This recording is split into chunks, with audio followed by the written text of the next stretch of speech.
even like in Toronto, like there's, I know the context here a lot better than I know how things work in Vancouver because we don't really do any work out there. Very exciting every time he joins us. The GOAT. I actually got a question that's very specific to something for him too. I'll bet you do. Oh, good, good. He's got the Movember mustache built in. Are we the background on the guy? Yeah, where's some light? You got a light in there?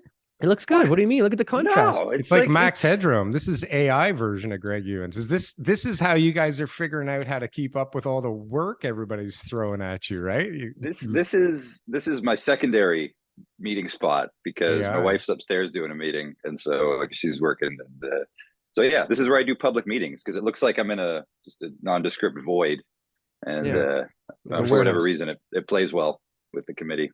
I like it. I like it. It's the mustaches are nice. Curious. Nolan. It looks like the Nolan Matthias kind of whole setup there. This guy's. Anyways, Mr. Greg, what's going on? No issues. How you doing? I'm good. You good? Yeah, things are busy. Getting towards the end of the year. Things are good though. I think it's last time you were on the show you were with Batory, right? But it was very early in the process. I remember the first time you were on the show, you worked at the city still, right? You were on that side. And then so now it's been like a year and a half, I guess, since then.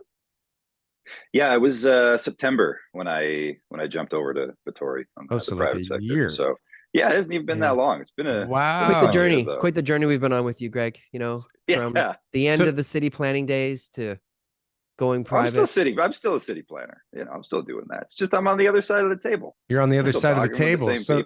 So how long in that 12-month span did it take you to realize that, maybe things don't work as well as they could on that other side of the table?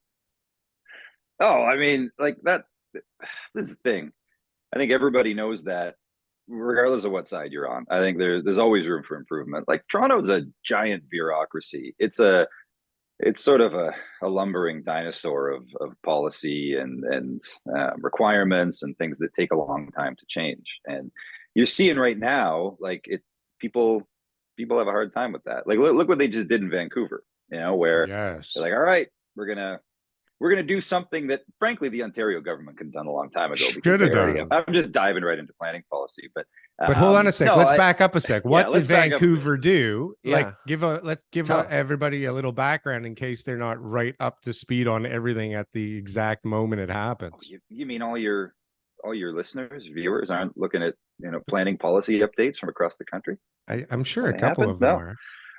So Vancouver, so in BC, the provincial government enacted a legislation to basically increase development rights around various types of transit stations. Depending on how close you are to the transit station, it's higher density and taller height. And then as it kind of cascades outward, 500, 800, 1,000 meters from those stations. I think that's those are the details anyway. Blanketed though, like they don't care the current use, right? The current use doesn't matter. And this is the thing I think Toronto's had a hard time with for a long time.